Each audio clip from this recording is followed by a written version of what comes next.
विभूति शंकर जी, नई दिल्ली से। जी राधे राधे महाराज जी। महाराज जी, आपके जीवन का सबसे प्रभावित करने वाला अनुभव क्या है? कभी आपके मन भ्रमित हुआ है तो आपने क्या किया है महाराज जी? ये हमारे जीवन का सार, ये आश्रय, भगवान का भरोसा, भगवान का आश्रय। पहले कदम पे उत्तर यही हमें मिला था जब हम घर से भागे। 13 वर्ष के थे, कक्षा 9 के विद्यार्थी थे। तो जब भागे तो पहला प्रश्न हमारे हृदय में हुआ, तुम्हारा कैसे पालन पोषण होगा? कौन तुम्हारी रक्षा करेगा? कौन तुम्हें भोजन देगा? तो कदम लड़खड़ाए, क्योंकि घर नजदीक ही।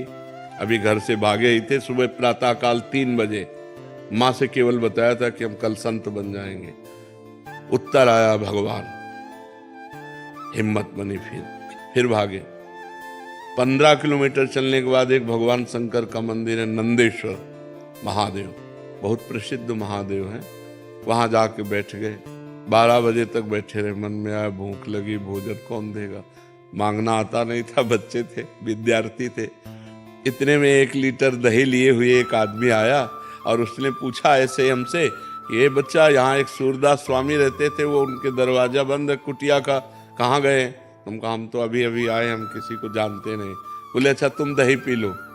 1 लीटर मीठा दही और गांव के दूध गढ़वा का लाल लाल दही ना, अरे पूरा दही पिया। और जब वो चले गए तो शंकर जी से ऐसे लिपट कर रोए कि आज मुझे विश्वास हो गया कि अब मुझे जीवन का पालन पोषण, इतना लंबा जीवन हो गया 13 वर्ष से लेकर अभी तक, तो मतलब 40-42 वर्ष तो हो ही गए।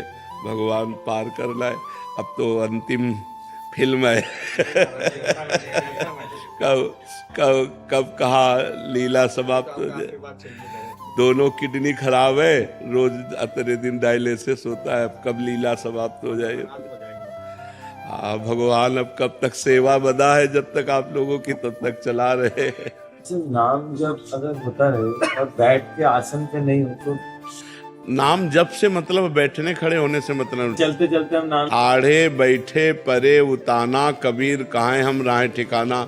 हम खड़े हैं या बैठे हैं या चल रहे हैं या कैसे भी हैं, अगर नाम चल रहा है तो बात बन रही है। मैं नाम जप करता हूँ ना शिव जी की कृपा से। अभी 2 दिन पहले से आना था, एक भैया ने मुझसे कहा कि तो मैं उन्हें क्या जवाब दूंगा? कुछ नहीं, हमारी आदत हो गई अपने अनुभव नहीं बताने। ये बिल्कुल सब लोग बात समझ लो। यदि अपनी भक्ति के अनुभव बताओगे कि मैं निरंतर नाम जपने का अभ्यास कर रहा हूं, रुक जाएगा। ये बिल्कुल भयभीत होने की बात है कि अपने साधन को गुप्त रखे। हम कै बजे उठते हैं, कै बजे क्या दिनचर्या होती, किसी को पता नहीं होना चाहिए। अगर कोई देख भी ले कि आप तो इतने बजे उठते हो, आप नहाते हो धोते हो, वो प्रेशर आ गया था इसलिए चले गए थे, रोज का थोड़ी। हमको अपने को छुपाना है। छुपा लोगे तो आपकी भक्ति बढ़ जाएगी, विघ्न पड़ जाएगा, आपकी साधना में विघ्न पड़ जाएगा। ये हम अपने अनुभव से कह रहा हूँ, अपने अनुभव। अपनी कोई बात जैसे बात बतानी है तो संतों की बात कह के बता दे कि ऐसा ऐसा संतों ने कहा है। हम अपनी बात कहते हैं कि हम ऐसा किए तो ऐसा नहीं, बहुत गुप्त रखना। ये परमार्थ है। जैसे अपने धन को हम गुप्त रखते हैं, ऐसे हम अपने भजन रूपी धन को, अपनी दिनचर्या को गुप्त रखें। दीपाली सिंह जी, मुंबई से। राधे राधे महाराज जी। महाराज जी, जीवन में हर शुभ कार्य शुरू होने से पहले आखिर इतनी बाधाएं क्यों आती हैं महाराज जी? नहीं, ऐसा नहीं है।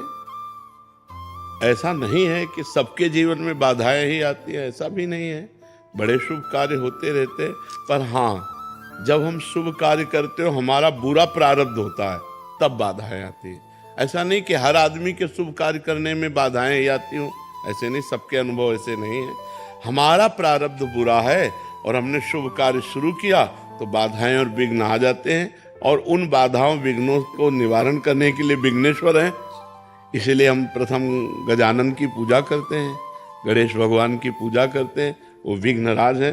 अगर हम कोई शुभ कार्य प्रारंभ करते हैं तो गणेशाय नमः शुरुआत उन्हीं से होती। गणानां त्वा गणपति गं हवामहे, प्रियाणां त्वा प्रियपति गं हवामहे, निधीनां त्वा निधिपति गं हवामहे। सर्व विघ्नहारक गणेश भगवान है।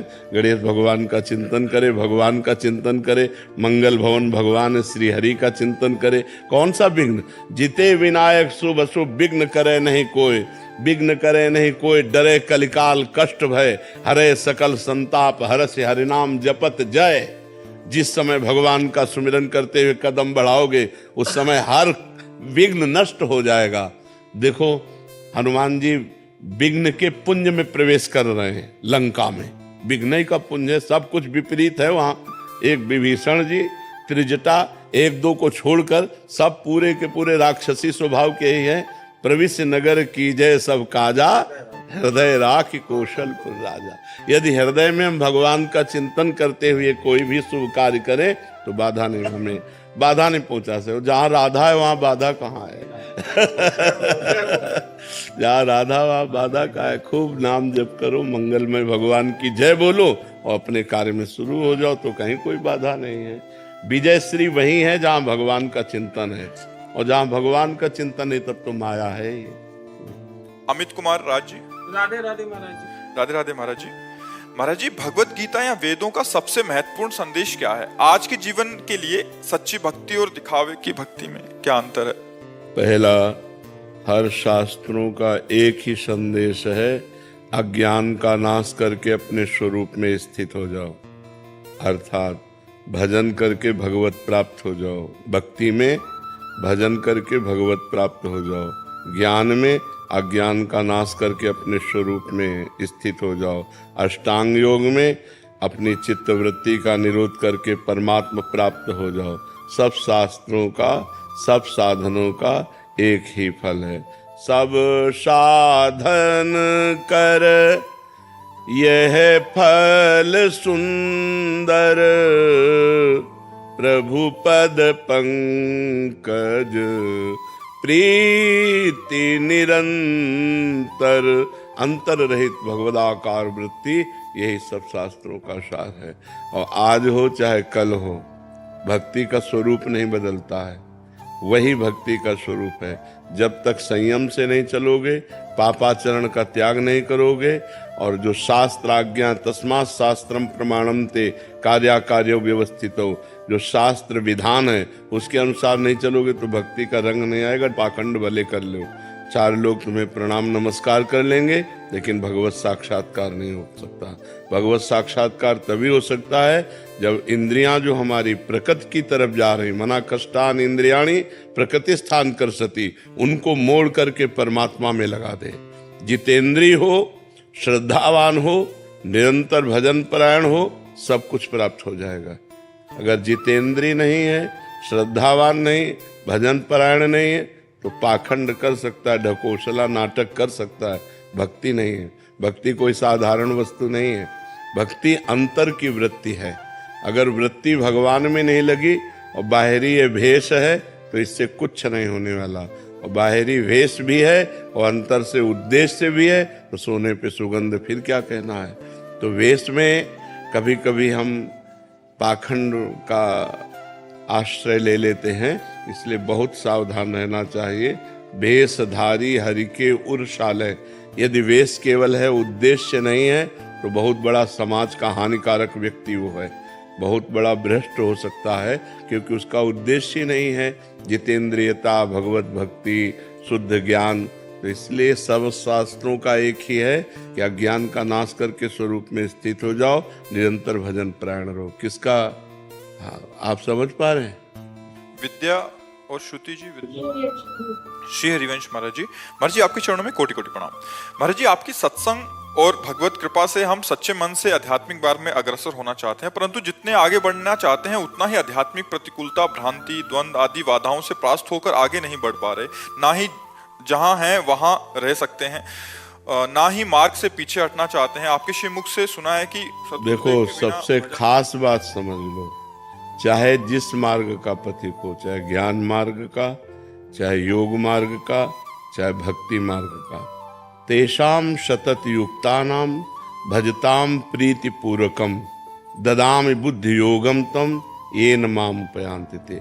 प्रेम पूर्वक जब तक भजन नहीं करोगे तब तक बुद्धि का परमात्मा से योग नहीं होगा। जब तक बुद्धि का परमात्मा से योग नहीं होता, प्रकृति से योग होता है, तो प्रकृति विषम है। सुख दुख, मान अपमान, हर्ष शोक, लाभ हानि, ये द्वंद्व व्यापते रहेंगे। इसलिए डट के भजन करो, सब खत्म हो जाएगा। जो गुरुजी ने नाम दिया है या जो नाम प्रिय, डट के भजन करो, बारी मथे घृत होए बरु, सिकता ते बरु तेल, बिनु हरि भजन न भवतरी, या सिद्धांत पेल। राधा राधा राम राम राम राम हर समय जपो, देखो कितना विशुद्ध ज्ञान आ जाएगा, देखो कितना आनंद आने लगेगा, हर द्वंद्वों पर विजय प्राप्त कर लोगे। भजन नहीं करोगे तो फिर कोई साधन नहीं, सब साधन शून्य है, भजन अंक है। अंक लगे पर हर साधन 10 गुना लाभ देगा। अगर भजन नहीं हो रहा तो फिर कोई नहीं। भजन बहुत कठिन चीज है, हर समय भगवान का चिंतन करना ये बहुत कठिन चीज है। अगर ये कर ले गए तो इस दुरंत माया से पार हो जाओगे। दैवी हेषा गुणमयी मम माया दुरत्या, ये जो भगवान की दुरत्य माया है, इससे पार वही हो सकता है जो भजन करता है, डट के भजन करता है, हट के भजन करता है। जो माया से, प्रपंच से हट के रात दिन भजन करता है, वो सब द्वंद्वों पर विजय प्राप्त कर लेता है। भजन के बिना सब अधूरी बात है। खूब भजन करो, किसका प्रश्न है? हाँ, भजन करो, सब ठीक हो जाएगा, सब ठीक हो जाएगा। और कुसंग ना होने पावे। अगर भजन हो रहा है और साथ में कुसंग हो रहा है तो ऐसा समझ लो कि गाय दूध देने वाली बढ़िया ले हम दूर रहे चलनी में। चलनी समझते ना, जिससे हम आटा छालते हैं, उसमें गाय दूर हैं। एक बूंद पीने को मिलेगा? नहीं मिलेगा, तब निकल जाएगा। तो आप नाम जप कर रहे हो, भक्ति कर रहे हो और व्यभिचार कर रहे हो, गंदे लोगों का संग कर रहे हो, गंदे दृश्य देख रहे हो, गंदी बातें कर रहे हो, तो चलनी में गैया दुहे और दोष दैव को दे, हरिगुरु कहो न मानई अपनो ही फल ले। वो मानो गाय को चलनी में दूरा कह रहा हमारे भाग्य में दूध नहीं लिखा है, कि पात्र बदल दे, पात्र सही पात्र में दो तो तुम्हारा भाग्य भी हो जाए। भाग्य से भजन नहीं होता, भजन करने से भजन होता है। भाग्य में भजन नहीं लिखा, भाग्य में 2 ही बातें लिखी, शुभ और अशुभ कर्म, पाप और पुण्य, उसका फल सुख और दुख, बस इतना ही लिखा है। जो नवीन कर्म करने के लिए हमें मानव देह मिला है, इसमें हम भाग्य को नहीं कोसते, इसमें हम इतने प्रवीण बनते हैं, इतने बलवान बनते हैं। रौंद दो भाग्य को और नए भाग्य की रचना करो। मनुष्य शरीर नए भाग्य की रचना के लिए मिला है, पुराने भाग्य से बर्बाद होने के लिए नहीं मिला। अब भजन नहीं हो, लोग कहते हैं जवानी में भजन करने के, जवानी कोई भजन करने की है क्या? जवानी ही भजन करने की है। अच्छा, बुढ़ापे में सोच भी लोगे तो क्या कर पाओगे? जवानी में सोचा और क्रिया में उतर गए। तो अगर नाम जब चलता होता, यार नहीं, दूसरों को बचाओ और खुद बचो। और अगर अपनी बुद्धि ठीक नहीं है, भजन परायण नहीं है, तो दूसरों को भी कष्ट देगी और खुद नरक भोगेगी, कष्ट भोगेगी। इसीलिए हम कहते हैं अध्यात्म के बिना मनुष्य राक्षस है। राक्षस रूप नहीं है, चिंतन राक्षसी हो जाता। तो बहुत होश में, और ये होश बिना भजन के नहीं। अगर भजन करोगे तो होश में रहो, डर लगेगा। आपका चेहरा आ जाता है महाराज जी की, महाराज जी ने ये कहा है, हाँ, ये नहीं कहा। हाँ, कल हमसे एक प्रश्न कर रहे थे कि जवानी में भजन करने की क्या आवश्यकता है? जवानी में ही है, क्योंकि इस समय उद्दंडता, बल, इंद्रियों में सब कुछ रहता है, हम कंट्रोल कर सकें अपने को। अब हमारी बुद्धि ड्राइवर है हमारे जीवन की। अगर बुद्धि शुद्ध है तो सही मार्ग पे चलेगी, और बुद्धि अशुद्ध है तो एक्सीडेंट करवा देगी, कहीं ना कहीं कोई न कोई घटना करवा देगी, पूरा जीवन बर्बाद हो जाएगा। इसलिए नाम जप करो। समस्याओं का समाधान भगवान है, इंसान नहीं है। भगवान हर समस्या का समाधान है। वो कर्तुम अकर्तुम अन्यथा कर्तुम सर्व समर्थ है। भगवान को लेकर चलो। अब आप बड़े गर्व से घर से निकले, लौटोगे कि नहीं क्या भरोसा? घर से निकलो भगवान का चिंतन करते हुए, भगवान का स्मरण करते हुए। वो बचाएंगे, वो आपकी रक्षा करेंगे। इसका नाम मृत्यु लोक है, बड़ा भयावह है। कब कहाँ कौन सी घटना हो जाए कुछ पता नहीं है। आप किनारे किनारे रोड के जा रहे हो, गाड़ी बहकी हुई आ रही, आपको रौंद के चली गई। वो नाम जप है भगवान का, वो रक्षा कर लेंगे। करो सदा तिनके रखवारी, जिम बालक राखे महतारी।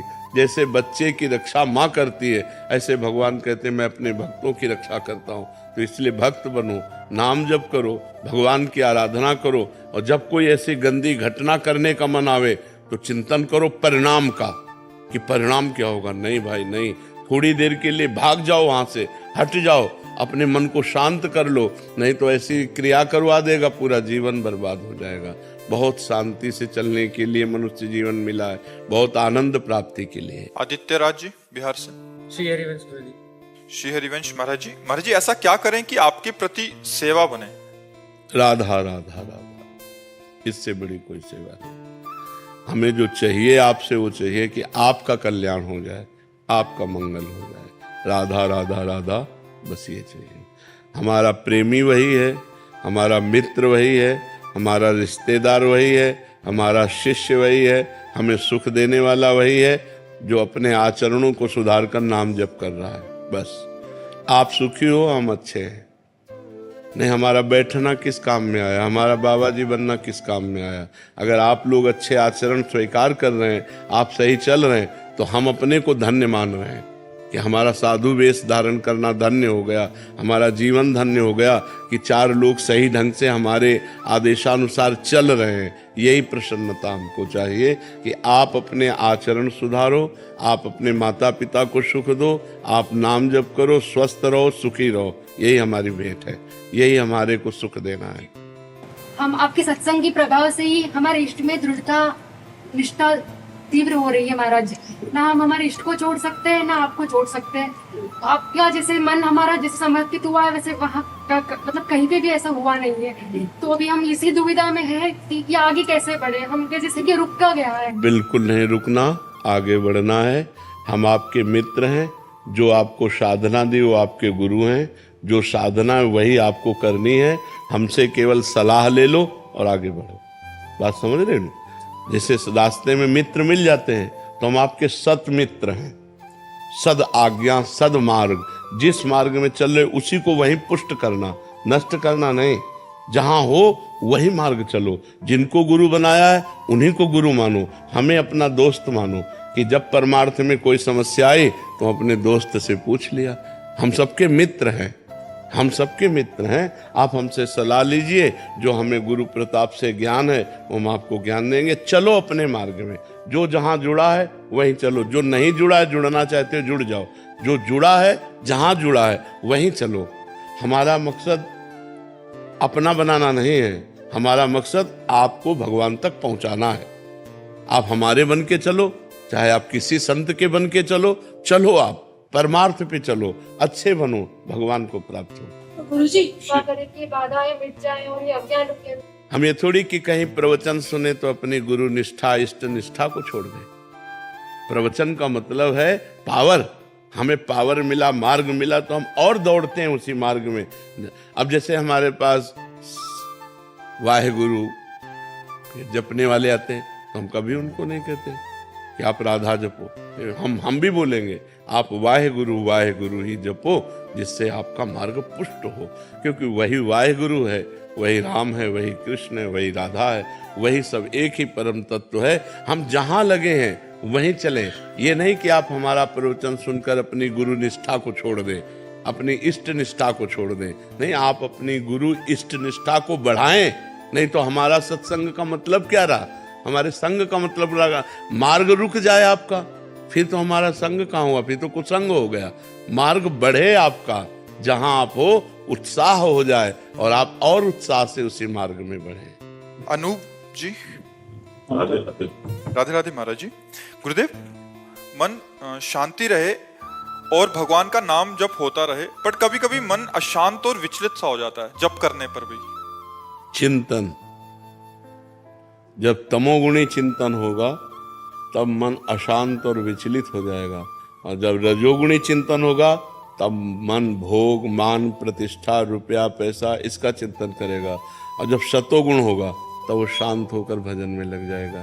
तीनों गुणों का अपना प्रभाव है, पर हम भजन को न छोड़ें तो रजोगुण और तमोगुण को दबाकर सतोगुण बढ़ेगा और उसकी स्थिति बनी रहेगी, तो हमारा भजन आगे बढ़ता चला जाएगा।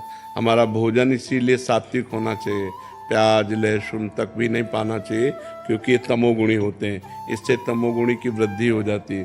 सतोगुण बढ़ाने वाला भोजन, सतोगुण बढ़ाने वाला पेय पदार्थ, सतोगुण बढ़ाने वाला संग और सतोगुणी शास्त्र, तब हमारा सतोगुण बढ़ेगा, जिससे हमारा चिंतन बहुत बढ़िया होने लगेगा। अगर हमारा चिंतन शांत होकर होने लगा और आनंद मिला भजन का, तो फिर रजोगुण तमोगुण की परवाह नहीं होगी, फिर वो भजन चलने लगेगा।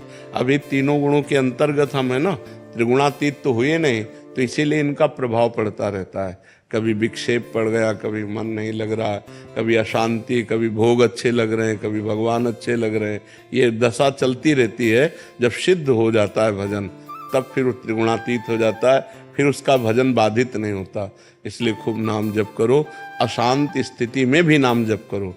अगर हम अशांत है, भोजन पा रहे हैं तो पेट भरी जाएगा ना, तो अशांत स्थिति में भी यदि नाम जप कर रहे हैं तो भाव कुभाव अनख आलसहु, नाम जपत मंगल दिश दशहु। दशों दिशाओं में मंगल ही होगा, चाहे जैसी परिस्थिति हो, नाम न छोड़ना, ये सब ठीक हो जाएगा। सीजल सेठी जी मैंगलोर से। श्री हरिवंश महाराज जी, आपके चरणों में कोटि कोटि प्रणाम। महाराज जी, आपका प्रश्न है कि मानसिक जप प्रारंभ से ही शुरू कर सकते हैं, क्योंकि उपांशु का अभ्यास नहीं। हाँ, जितना आप अधिक से अधिक मानसिक करेंगे उतना ही लाभ और होगा। पर ध्यान रखिए, निरंतर मानसिक नहीं चल सकता है। यदि वाचिक नहीं हुआ तो उपांशु नहीं हो सकता, उपांशु नहीं हुआ तो मानसिक नहीं हो सकता। 2 4 10 बार के बाद वो मन भाग जाएगा संसार में, फिर क्या करोगे? हाँ, तो ऐसे थोड़ी होता कि पहले ही सिद्ध हो जाए, पहले ऐसा नहीं हो सकता। जब चल रहा है उसी वाचिक में नहीं, कन्वर्ट नहीं करना।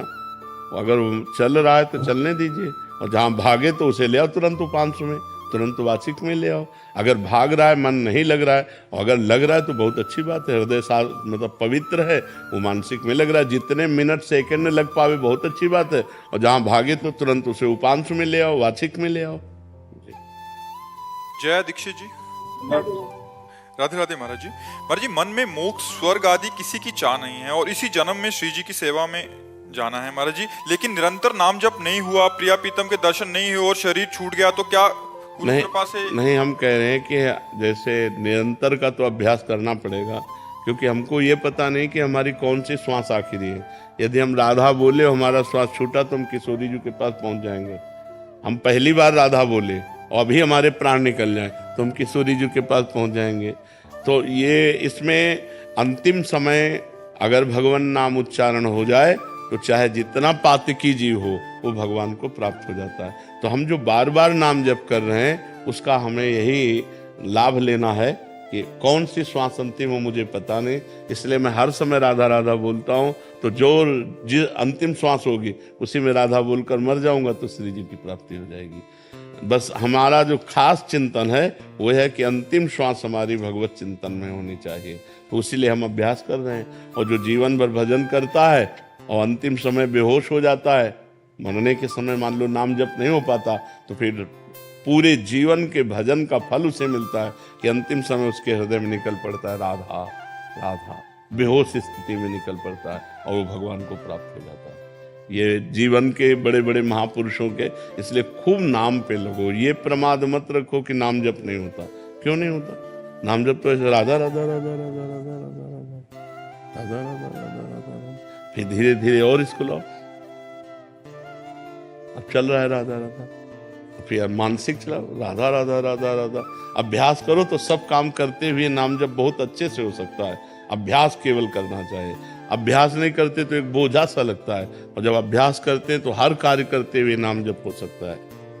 महाराज एक बार पूछा था, महाराज निरंतर जाम नहीं, मतलब जाप करता हूँ तो नहीं हो पाता, मतलब कभी तो ज्यादा हो जाता है, कभी इधर चलता रहता है, कभी नहीं हो पाता। 3 गुण हैं, उनका प्रभाव पड़ता है। जब रजोगुण तमोगुण से प्रभावित हृदय होगा तो भजन नहीं होगा। तो कैसे महाराज फिर उद्धार कैसे होगा? हाँ, उस समय हमको फिर जबान से रगड़ करनी पड़ेगी। एक होता है जब सतोगुण होगा तो मानसिक भजन चलता है कि बिना प्रयास के, बिना किसी दिक्कत के चल रहा है, और जब रजोगुण आएगा तो कामना में विक्षेप डालेगा, बार बार भजन में विक्षेप पड़ने लगेगा। तो उस समय हमको वाचिक भजन में आना पड़ेगा। 3 प्रकार का जप होता है नाम जप। एक होता है वाचिक, एक होता है उपांश, एक होता है मानसिक। वाचिक होता है जैसे राधा राधा राधा राधा राधा राधा राधा, और उपांश होता है, मानसिक होता है चल रहा है अंदर, ये चलेगा सतोगुण में। रजोगुण में उपांशु आ जाओ, तमोगुण आ जाए तब तो वाचिक ही काम करेगा। राधा राधा राधा राधा या कोई चौपाई या भगवान के कोई पद ऐसे याद कर ले तभी, नहीं तो तमोगुण आएगा तो भजन हो। निद्रा आलस्य प्रमादोत्तम तत्तामस मुदाहरतम, भगवान कह रहे नींद आलस्य प्रमाद स्थितियां ये सब छा जाती है।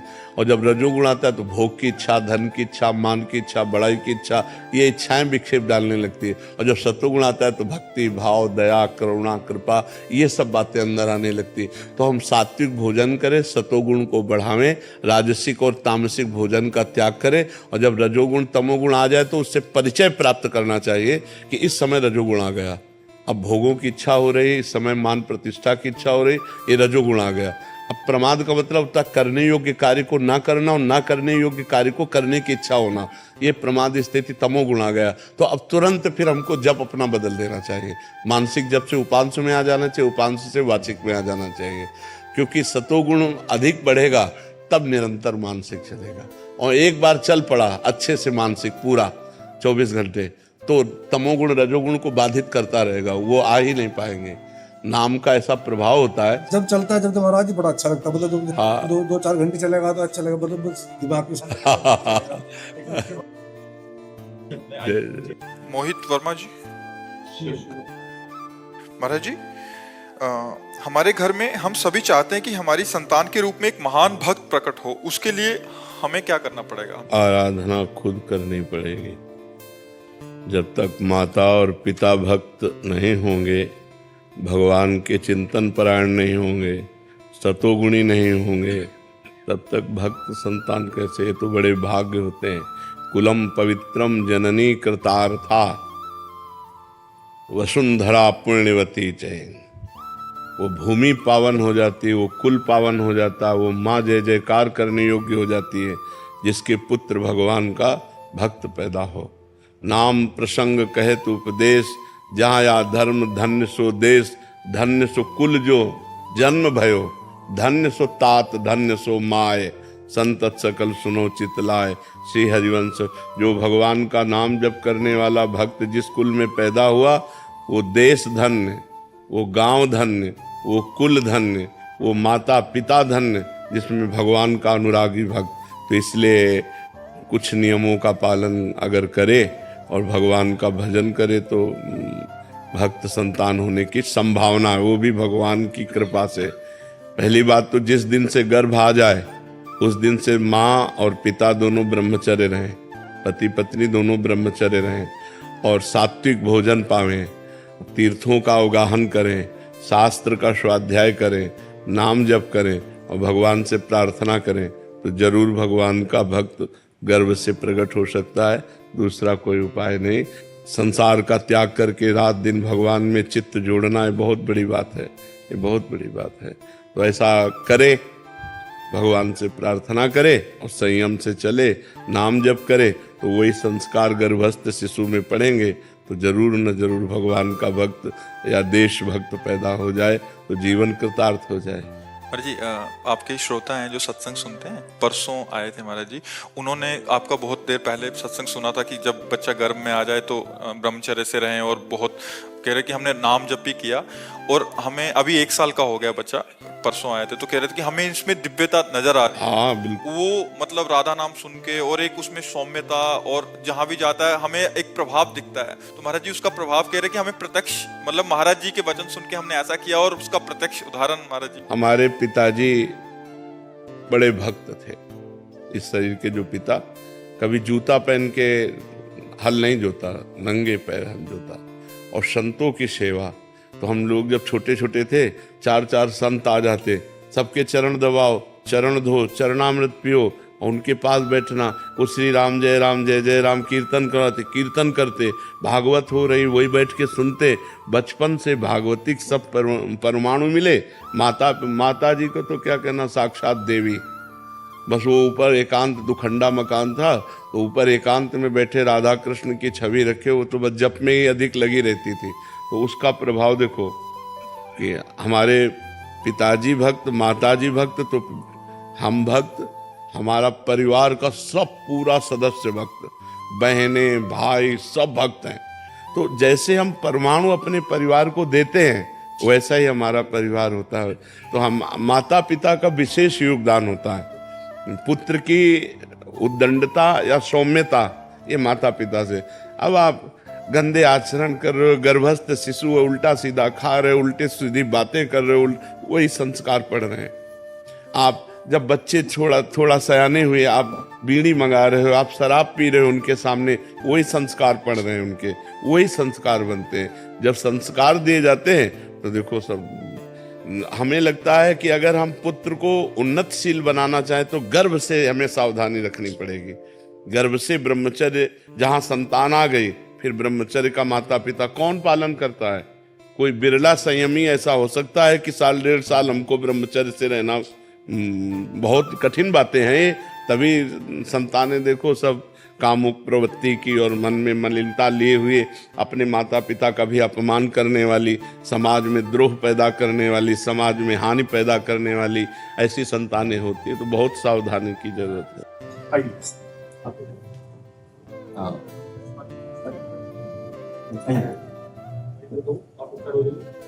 आपकी ऊर्जा लेने के लिए ही आए हैं। आपके दर्शन आप ऊर्जा देने के लिए आए हैं। हम अधम जीव हैं, आप कृपा करने के लिए। संत जन कृपाल होते हैं। जब भगवान द्रवित होते हैं तो संत जनों का संग मिलता है। जो प्रभु मोहि अनुग्रह कीन्हा, तो तुम आए दरस हट दीना। अपनी तरफ से आकर आप अनुग्रह करके दर्शन देने आए हैं। विराज बैठ जा। आपका आरोग्य की इतनी होते हुए भी आप इतनी समाधि में हो, प्रसन्न हो, देख के हमको बल मिलता है। ये भगवान से चित्त जोड़ने से है। अगर हम शरीर से चित्त जोड़ें तो बहुत परेशान। जो भगवान से चित्त जोड़ते तो भगवान सच्चिदानंद है। सच्चिदानंद रूप, पंखा कर, सच्चिदानंद रूप आए विश्वोत्पत्त्यादि हेतवे। जो सच्चिदानंद है उनसे जब चित्त, तो आनंद में चित्त बना रहेगा। और शरीर नाशवान है, परिवर्तनशील है, दुख में है, इसमें चित्त नहीं देना। इसको गंभीर भाव से सहना है। तितिक्षा तास तितिक्षस्व भारत, मात्रा स्पर्शास्तु कौन्ते, शीतोष्ण सुख दुखदा, आगमा पाइनो अनित्यास, तास तितिक्षस्व भारत। इन्हें शांत भाव से सहना है। भीषण कष्ट में भी हम कष्ट रहित हैं। हमारा स्वरूप इससे अलग है। ये कष्ट भास रहा है नहीं। जैसे रस्सी में सांप भासता है, होता नहीं। जैसे मरुभूमि में जल भासता है, होता नहीं। ऐसे ही शरीर आसक्ति के कारण कष्ट भास रहा है नहीं। हमारा स्वरूप आनंदमय है। किसी भी अस्त्र की, शस्त्र की ताकत ही नहीं कि हमें छेद सके, भेद सके। अक्लेद अशोच से नैनम छिन्नन्ति शस्त्राणि, नैनम दहाति पावका, न चैनम क्लेदयन्त्यापो, न शोष्यति मारुता। यही अनुभव करना है। केवल प्रवचन करने से दुख दूर नहीं हो सकता, केवल प्रवचन सुनने से दुख दूर नहीं हो सकता, अनुभव से होगा। हमें अपने को इससे अलग देखना है। खाते पीते, उठते बैठते, चलते फिरते, इससे अलग रहना है।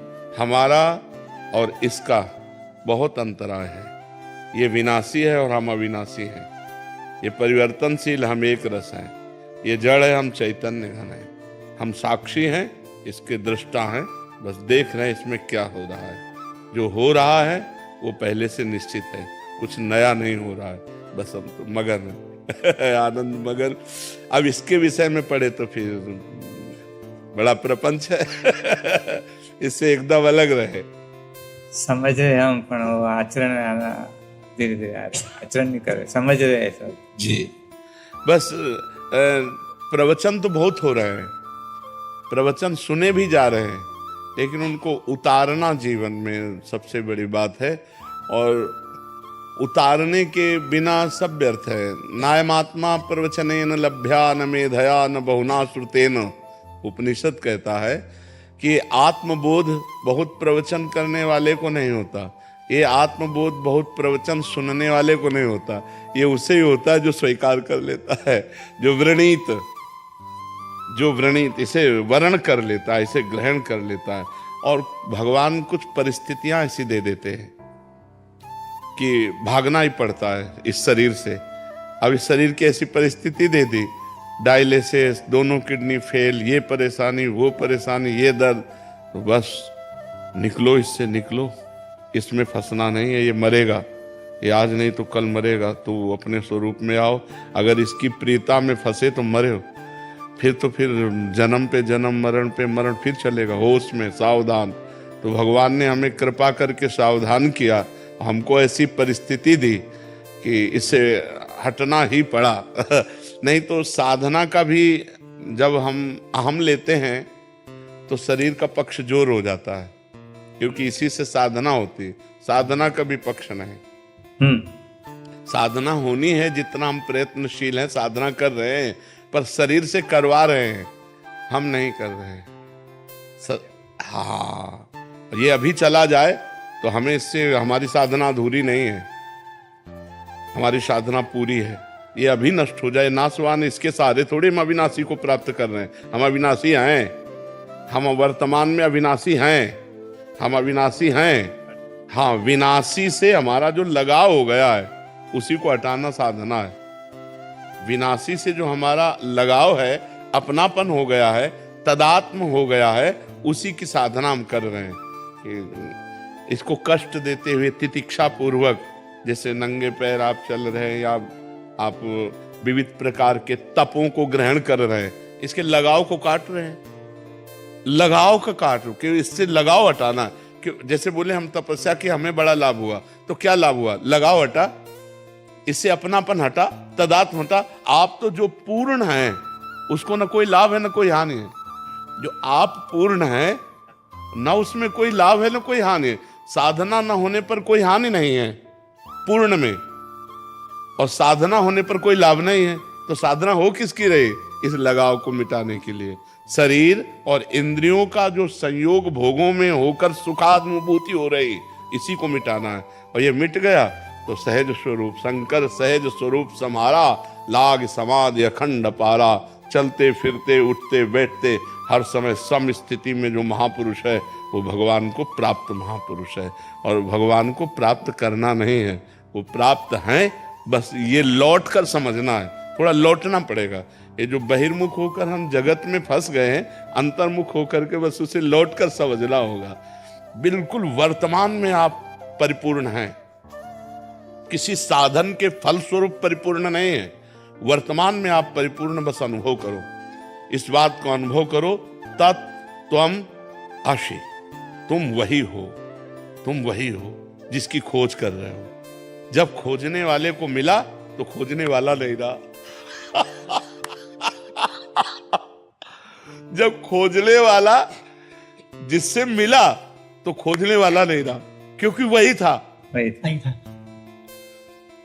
दूसरा कोई था नहीं। बस ये अनुभव हो गया तो हर समय, क्योंकि आनंदमय अपना स्वरूप है ना, और दुखमय शरीर है। तो दुखमय शरीर से आनंदमय स्वरूप की यात्रा हमारी है।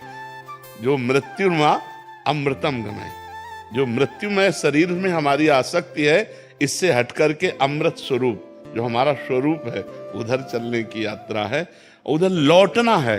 अपने जो मना कष्टान इंद्रियाणी प्रकृति स्थान कर सती, वो परमात्मा स्थान है, इनको लौटाना है। अंतःकरण को समत्व में लाना है। जहां अंतःकरण सम हुआ, संकल्प विकल्प रहित हुआ, आप मुक्त स्वरूप हो। कोई कुछ मुक्त होने के लिए कोई औषधि, कोई तपस्या, कोई साध, आप मुक्त हो, मुक्त थे, मुक्त रहोगे। भाई यही समझने के लिए जो शरीर राग है, जो भोग राग है, जगत राग है, उसी को काटना है, उसी को काटना है। जिस साधन का अभिमान कैसे नष्ट होगा? गुरुजनों की सेवा में, गुरुजनों की सेवा में जब हम रहते हैं तो जो साधन बनता है तो गुरु कृपा से बनता है। जब गुरु कृपा से बनता है तो हम उसमें है ही नहीं, हम उसमें है नहीं। और जब हम उसमें नहीं हैं तो हमको फिर ज्ञान प्राप्त होना शुरू होता है। अज्ञान तिमिरांधस्य ज्ञानांजन शलाकया चक्षुरुन्मीलितं तस्मै श्री गुरुवे नमः। तो जब ज्ञान प्राप्त होता है तो इससे बड़े से बड़ा साधन हो जाने पर भी अपने में अहम नहीं होता, और बड़े से बड़ा असाधन हो जाने पर भी उसे क्षोभ नहीं होता। वो क्षोभ और अहम से दोनों से परे होता है। ये भी बात समझ लो, क्षोभ और अहम से बहुत वो परे होता है। जब गुरु कृपा से ज्ञान प्राप्त हो जाता है तो ना कोई प्रायश्चित होता है, ना कोई क्षोभ होता है, ना कोई हर्ष होता है। वो एक रस स्थिति है, गुणानुगुण वर्तनते मनुष्यापार्थ सर्वसा। गुणों से ये संचलित है, ये इसमें जो हो रहा है वो गुणों के द्वारा रहा है। इसका मैं करता नहीं हूँ, इसका मैं भोगता नहीं हूँ। बहुत आनंद का विषय है। बस चिंतन अपना अचिंत्य की तरफ होना चाहिए। हमारा जो चिंतन है वो अचिंत्य की तरफ होना चाहिए। बस ये जागतिक चिंतन नहीं होना चाहिए। साधन के अभिमान का आंकलन कैसे किया जाता है कि हमें है या नहीं है? जब साधन का अभिमान होगा तो हमारा जो गुणाभिमान है वो दूसरे का परीक्षण करने लगेगा। जब अहम हो जाता है ना तो सब नीच दिखाई देते हैं, अपने सर्वश्रेष्ठ दिखाई देते हैं। और जब साधना पक्की होती है तो सब में मैं ही दिखाई देता हूँ, दूसरा कोई होता नहीं। ज्ञान में और भक्ति में सब में प्रभु दिखाई देते हैं, तो नीच की बात कहाँ आई? अगर नीच की बात आ रही है तो गुणाभिमान है। और जब अपना मैं स्वरूप, आत्म स्वरूप सब दिखाई दे या सब भगवत स्वरूप दिखाई दे तो अभिमान कैसे आ सकता है? भक्ति में मैं सेवक, सचराचर रूप स्वामी भगवंत, मैं सेवक हूँ, चराचर रूप में भगवान है। और ज्ञान में जो मेरी आत्मा है वही सब रूपों में विराजमान है, दूसरा कोई है ही नहीं। जब दूसरा कोई है नहीं तो अभिमान किससे करें? अभिमान द्वैत से होता है, और जब द्वैत ही नहीं है तो अभिमान कैसा? तो इसलिए बहुत आनंद का मार्ग है। बहुत अच्छा लगा, बहुत अच्छा लगा। जी प्रार्थना करते हैं आपके लिए कि आपका स्वास्थ्य हर दिन में करेंगे, करते ही है। बहुत बार आपका वीडियो भी हम सुनते हैं, ज्ञान सुनते हैं, तो भी ऐसे होता है कि इतने अच्छे संत है, तो हम भी भगवान से प्रार्थना करते। जो होने वाला तो आपने बताया कर्म तो करेंगे ही, तभी हम प्रार्थना करेंगे आपका स्वास्थ्य शरीर। आप संतों की प्रार्थना से ही चल रहा है, नहीं कब का मिट गया होता। हमारा चले तो हम लोग हमारी किडनी आपको दे दे। दोनों किडनी दे दे। ऐसी हम भावना बात है जी। हमारे समग्र जिन शासन में अंदर एक बहुत बड़ी तप योगी गुरुदेव है, उनका नाम हंस रत्न सुरेश्वर जी महाराज साहब है। और नामस्मरण में 18 घंटा तक और नाम स्मरण में अपने उपवास के साथ, जैन का उपवास तो खाना नहीं होता है, उबला हुआ खाली दिन को पानी पीना है। और बहुत बड़ी तपस्या उन्होंने की है, बहुत बड़ा विश्व में भी उनका तपस्या में और नाम स्मरण में, योग में खास बहुत टाइम से आपसे फॉलो कर। मैं बताया वो हम जीवन में भी हम बाहर गए, हम अंदर आएंगे। आपने जैसे बोला तपस्या बरोबर है, वो तो निमित्त है, अंदर उतरना अपना। आपने जो बताया उसके अंदर हम थोड़ा चेंज करेंगे, आत्मा वर्ग में भी बहुत आगे चेंज करेंगे थोड़ा बहुत। और भी बात बहुत है, अभी अंदर आने का प्रयत्न करें, अवेयरनेस लाएंगे। बहुत बहुत आपका उपकार। इतना समय एक वस्त्र खाली आप मुझे आशीर्वाद दीजिए कि आपके जैसे हम हो, बस यही बड़ा वस्त्र है। एक सब साधकों को एक आपकी कृपा दृष्टि मिली ना, वो हमारे लिए बहुत हाँ है। इससे बड़ी चीज कोई आपका नहीं। प्यार, आपने अभी बताया कि कृपा वही बड़ी बात है, गुरु की कृपा। ये जो आपका प्यार मिला ना, हमारा हृदय एकदम आप प्यार मूर्ति हैं। का चरण स्पर्श मिल सकते हैं हमको।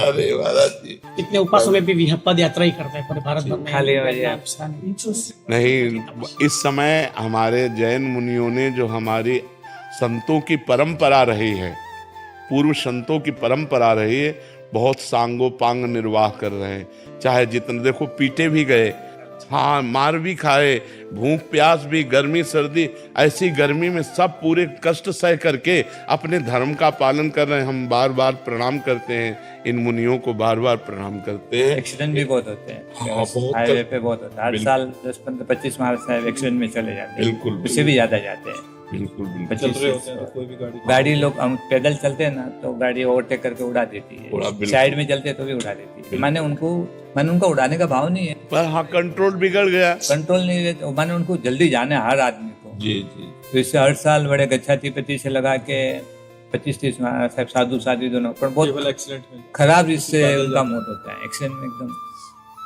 चले गए तो आंदा नहीं, पर जो चले नहीं गए बीच में रहे ना, तो फिर उसको दर्द सहन करना बहुत कठिन। तो भी हमारे विहार हमने रोके नहीं, चालू हुआ, संभाल के चलते हैं। पैदल में वो पैर के साइड में चलते हैं। लोग दारू पी के गाड़ी वाले कांच की बोतल फेंक देते हैं तो लगते हैं विहार में। तो हाँ, तो इसलिए हम थोड़ा रोड पे चलते हैं। मलाई वाला रोड रहता है ना, वहाँ चल रहे, वहाँ रहता है तो गाड़ी का ये रहता है। तो हमारे वडीलों ने बोला कि पैर में कपड़े के पहन के बिल्कुल। अपन चलना, अपन साइड में चलो, वो आलोचना दे देंगे। बिल्कुल और ये आत्म विराधना बड़ी विराधना है। बिल्कुल। बहुत उपकार आपका, कभी आपका पूरा बोलेंगे। मुनि मंडल भी जबरदस्त है। हाँ।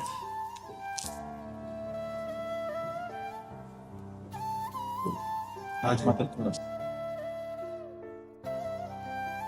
बहुत सुख थोड़ा जगह दीजिए। बहुत टाइम दिया आपको। सेवा करते रहिए, आज्ञा पे रहिए। जी जी। आप संत भगवान को जी, आप वृंदावन धाम में एक मैराथन दौड़ कर रहे हैं, जिसमें मतलब जो भी स्कूली बच्चे या जो भी जुड़ना चाहें उसमें आके जुड़ सकते हैं। इनका मुख्य उद्देश्य था, ये बता रहे थे कल, कि कहते हैं मतलब एक जागरूकता कि आप अपने स्वास्थ्य का भी ध्यान रखें, क्योंकि यूथ एक स्वास्थ्य का ध्यान रखेगा तो और ज़्यादा अच्छे परमार्थ को समझ पाएगा और अपने व्यवहार को समझ पाएगा। महाराज जी, जो यहाँ के जो छोटे बच्चे हैं, जो यूथ हैं, हम चाहते हैं वो स्वास्थ्य की तरफ ज़्यादा ध्यान दें। और ये एक छोटी सी एक हमारा इनिशिएटिव है कि इसको देख के सब लोग आगे बढ़ेंगे, उनको जागरूकता होगी। समय से पहले ही अगर उनकी सोच में डाल दिया जाए कि स्वास्थ्य रहना कितना ज़रूरी है, वही सोचकर हम डॉक्टर्स लोगों ने एक ये इनिशिएटिव लिया। आप जो है कृपा करके बच्चों को इतना भी बता दीजिएगा कि जिन कारणों से स्वास्थ्य नष्ट होता है उनसे बचना चाहिए। छोटे बच्चों में, अब आप सयाने इसलिए आपको संकेत में बता रहे हैं, हस्त मैथुन की प्रक्रिया बहुत बढ़ रही है। महाराज जी, मेरे पास ऐसे बहुत केस आते हैं। मैं देखती हूँ हमारे पास भी जब छोटे छोटे बच्चे आते हैं ना, और ऐसे आप लोग जैसे डॉक्टर हैं तो बच्चों को बताइए कि ये प्रक्रिया आपके लिए बहुत हानिकारक होगी। कुछ डॉक्टरों ने इसे सपोर्ट कर दिया है, लेकिन अभी नए बच्चे हैं, इनको 20 वर्ष तक कम से कम ब्रह्मचर्य रहना चाहिए, तभी इनके हर अंगों का विकास होगा, तभी ये स्वस्थ हो पाएंगे। तो व्यसन और व्यभिचार, इन दो प्रवृत्तियों से बच्चों को बचाने की अगर हम कुछ प्रवचन करें या उनको समझाएं, क्योंकि छोटे बच्चों में संस्कार जैसे डाले जाते हैं वैसे संस्कार आगे चल करके फलीभूत होते हैं। तो आप ये दौड़ भाग तो सिखाइए ही, और बैठाल कर थोड़ा इस विषय पर भी कि कोई व्यसन न करना और कुछ ऐसी गंदी हरकत न करना, क्योंकि आजकल बच्चों के पास मोबाइल भी है तो सब गंदी बातें देखकर गंदे आचरणों में उतरते हैं। महाराज जी, उसी को ध्यान में रखते हुए मैं जो बच्चे हैं उनका इसी विषय पे मैं उनके सेशन लेती हूँ। और ये एक तरीका है उनको ये दिखाने का कि जब शरीर के ऊपर आप काम करोगे, स्वस्थ रहोगे, ना तो डॉक्टर्स के पास आना पड़ेगा, ना गलत आचरण होगा, और वो एक सही दिशा मिलेगी।